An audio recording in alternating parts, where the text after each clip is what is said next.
स्वात्मी सुधामयी सुधामयी सर्वसमर्थ पतित पावनी अहेतु की कृपा से दुखी प्राणियों के हृदय में त्याग का बल एवं सुखी प्राणियों के हृदय में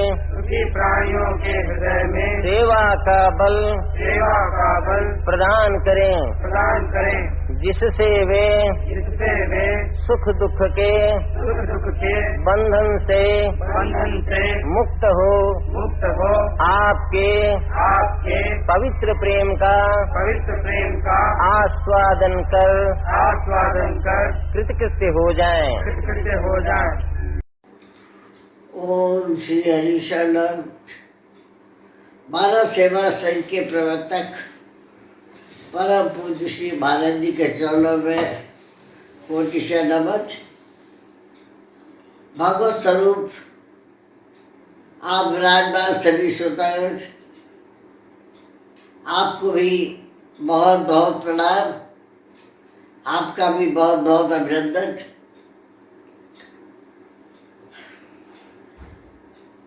आज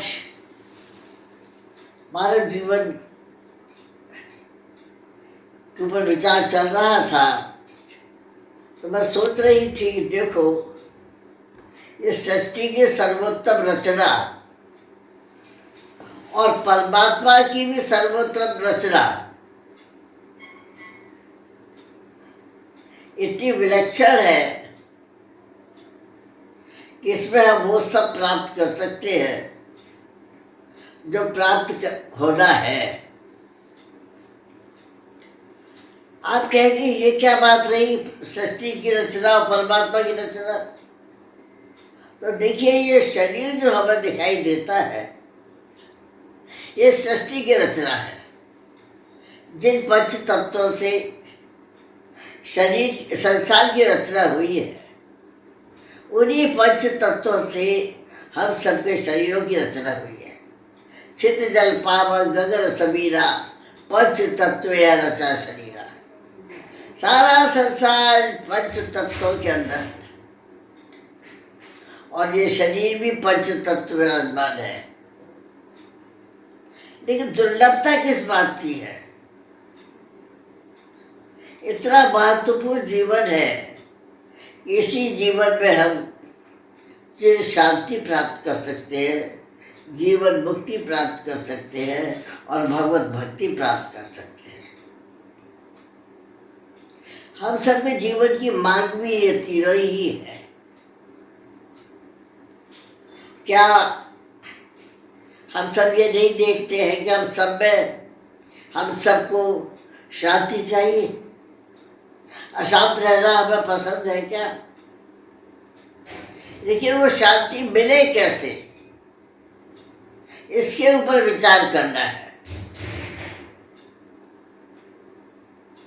वो शांति मिलती है कर्तव्य पूरा करने से।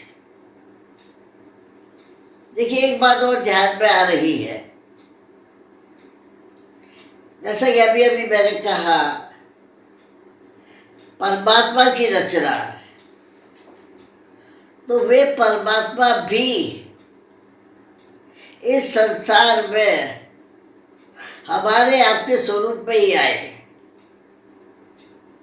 भगवान राम आए संसार में जीने की कला सिखाने के लिए, प्राप्त परिस्थिति का सदुपयोग कराने के लिए, कर्तव्य से प्रेम तक की यात्रा पूरी कराने के लिए हमारे आपके स्वरूप में आए ना। पुरुषोत्तम राम कब? जब उन्होंने अपने कर्तव्य पूरे किए, पिता के प्रति कर्तव्य, माँ के प्रति कर्तव्य, संसार के प्रति कर्तव्य। और कर्तव्य इतना आवश्यक है क्यों? हम और आप सब राग लेके पैदा हुए हैं और रागों की निवृत्ति के एकमात्र कर्तव्य से होती है।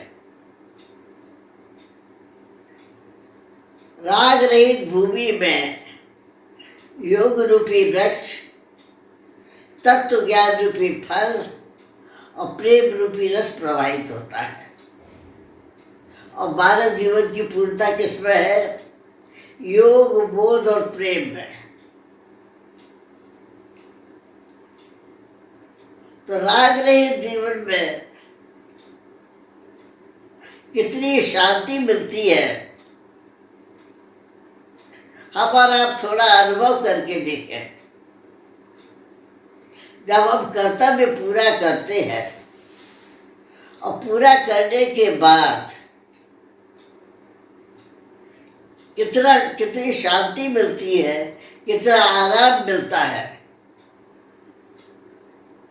लेकिन हमसे रहा नहीं जाता उसमें। श्री महाराज जी वो कला सिखा रहे हैं कि थोड़ी थोड़ी देर बाद हम और आप शांत होने का स्वभाव बनाए। एक काम पूरा हुआ, अभी दूसरा प्रारंभ हुआ नहीं है, उस बीच में हमें अपने आप शांति का अनुभव होता है। लेकिन हम दूसरा काम आरंभ कर लेते हैं, ठीक है। कर्तव्य कहते किसको है? दूसरों के अधिकार की रक्षा, पुत्र होकर पिता के अधिकार की रक्षा, पति होकर पत्नी के अधिकार की रक्षा,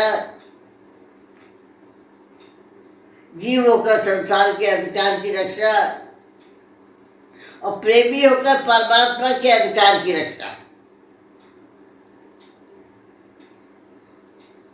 तो शांति जो हमें मिलती है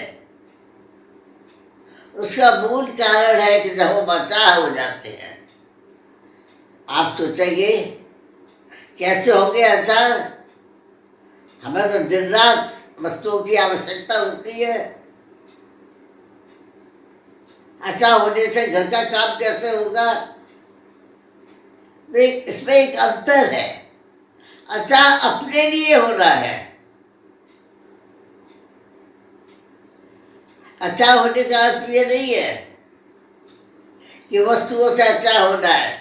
अरे भाई, शरीर के लिए जो चाहिए वो शरीर के लिए कर दीजिए, परिवार के लिए जो चाहिए परिवार के लिए कर दीजिए, लेकिन उसके बदले में अपने लिए कुछ नहीं चाहिए। अगर अपने लिए कुछ चाहेंगे तो बंधन में बंधेंगे। एक बार श्री महाराज जी से बातचीत चल रही थी, हमने ऐसे ही कह दिया, पिताजी हमें तो कोई गुण है नहीं, नाच करके भी हम प्यारे को रिझा नहीं सकते, गायन वादन कुछ जानते नहीं, तो हमें कैसे प्राप्ति होगी? उन्होंने कहा, बेटा कुछ नहीं करना है, तुम अचाह हो जाओ। अचाह हो जाओगी तो अप्रयत्न हो जाओगी, और अप्रयत्न हो जाओगी तो संसार से संबंध टूट जाएगा और उस प्यारे से संबंध जुड़ जाएगा। बहुत अच्छा लगा, हम विचार किया, सचमुच अपने लिए चाहिए क्या? जो अपने लिए चाहिए वो किसी कर्म से नहीं मिलेगा। क्या चाहिए अपने लिए? हमें तो परमात्मा का प्रेम चाहिए अपने लिए, जिसके लिए उन्होंने हमें रचा है। हमारे आपके अलावा है कोई जो उस प्यारे को प्रेम दे सके? जलचर, थलचर, नभचर, कितनी योनियां बनी हुई है, लेकिन कोई कह सकता है कि प्रभु आप मेरे में आपका? वो केवल हम और आप कह सकते हैं। और हमें प्रेम की मांग है, तो चर्चा चल रही है मानव जीवन की। ये देखिए, भगवान राम आए कर्तव्य की दीक्षा देने के लिए और हमारे आपके स्वरूप में आए और सिखाने आए कि जब तुम प्राप्त परिस्थितियों का सदुपयोग कर लोगे तो बंधन से मुक्त होते जाओगे और उसका फल होगा राग रहित जीवन, योग में प्रवेश, योग की पूर्णता बोध में, बोध की पूर्णता प्रेम में होगी। और आपने देखा होगा जब भगवान राम ने अपना कर्तव्य पूरा किया और भरत जी आए मिलने के लिए, चित्रकूट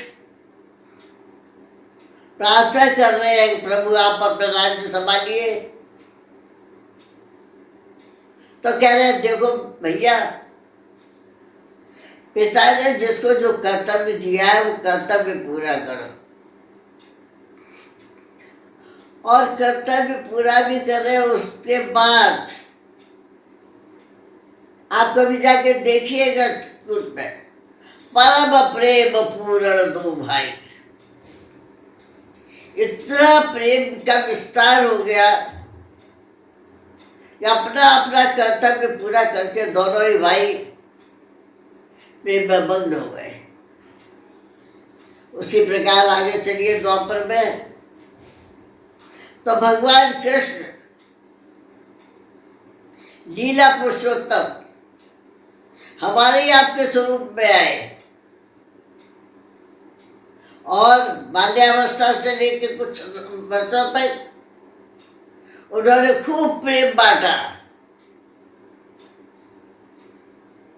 पशु पक्षियों सबसे प्रेम किया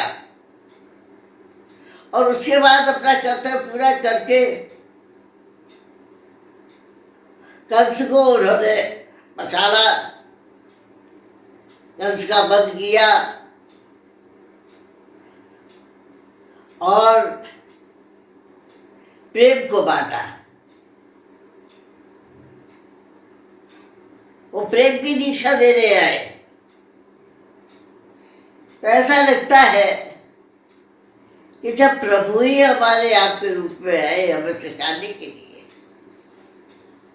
तो श्री महाराज जी एक दिन बता रहे थे कि भैया दीक्षा तो मिल गई, कर्तव्य की दीक्षा, त्याग की दीक्षा और प्रेम की दीक्षा। अब करना क्या है?